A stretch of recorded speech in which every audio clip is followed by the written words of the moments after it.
Guys, listen to me. They did not try. They did not even try. These guys did not even try in a European final against Tottenham, guys. Tottenham. They did not even try. They were only trying to push in the last 3 minutes of the game. These guys just blindfolded us into believing that we're building a team. But the players we know should leave, should leave. The players we've said for a long time should leave, should leave. These players, no way. Rasmus Højlund, no way. Not Man United. Andre Onana, no way. Not Man United. Luke Shaw, move on, brother. Move on. What in the world just happened, guys? What in the world just happened? How is this Manchester United? Sir Alex Ferguson, in all his might, came in his suit, suited up, all smart, to watch that? A lack of effort against a poor Tottenham. A poor Tottenham beats us 4 times, fam. 4 times in a row, including in a final. Really? Garnacho, sell these kids. Listen, Ruben Amorim has got to sign his players. Ruben Amorim has got to bring new players. There's not a single player who could penetrate through the middle of the Tottenham midfield. When Bruno has a bad game, and indeed he had a bad game by his standards, nearly a stinker, everyone is off. The team is so off. There was no fire and desire. It's only Diogo Dalot who came on in the last minutes of the game and just tried to bring on the fire, that heat and desire. Maybe Maguire as well was trying to fight. Jesus Christ, what on earth did I just watch? How is this a Manchester United team? But also, how are these two teams playing in a European final? What was that? What did I just watch? The first half is the most disorganized thing I've seen in football. I love football, guys. You know that. I love football. Just like I love teaching you people how to earn on the internet, I do love football. But that was the ugliest football I've watched in a long time. That shabby first half. How are these two teams playing a European final? How shabby, how shaming. How bad can we be? How bad can Manchester United be? This, for me, by the way, it just summed up just how bad our season was. The few cover-ups we were hoping we would cover it up with this, with a trophy, but honestly, we don't deserve nothing. If we can play like this against Tottenham, then we don't deserve nothing. We are so lucky not to be relegated.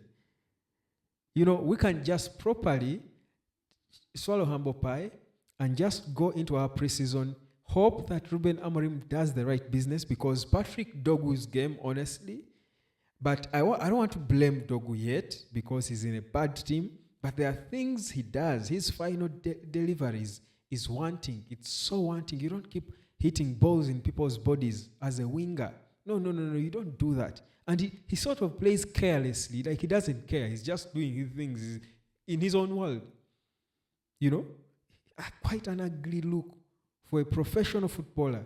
I used to play wing back myself. I know I never played such balls into people's bodies never. I wasn't a world class, but I was better than that.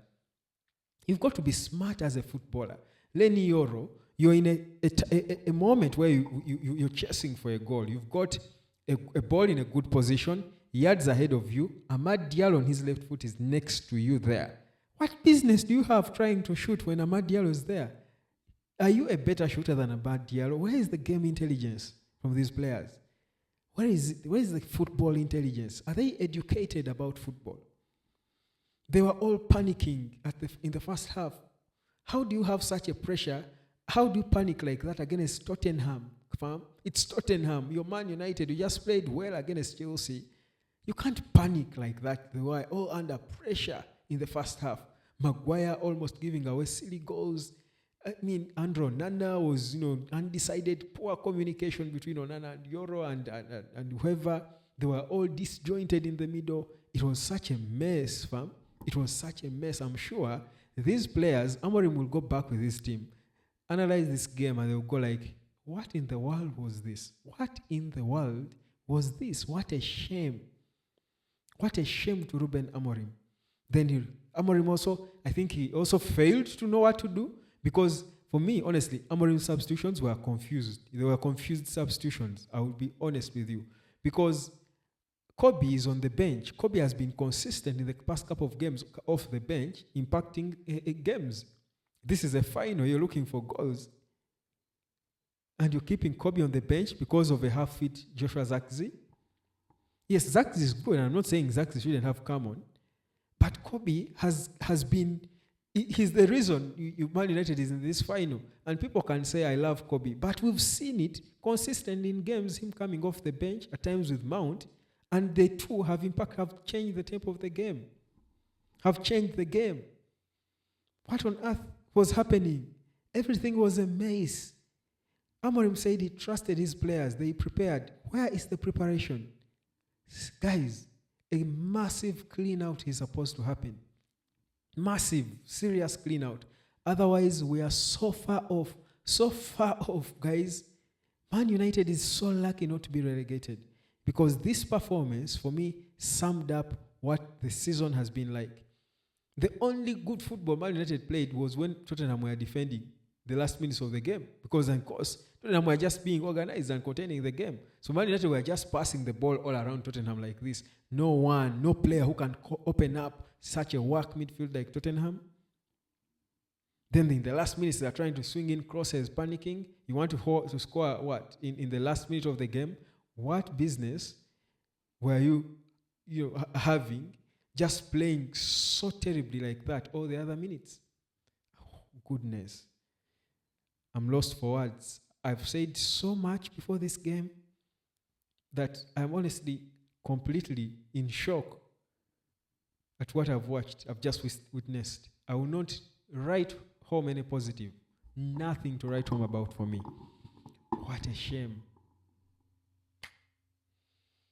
Guys, come learn how to earn. That's all I can say for now.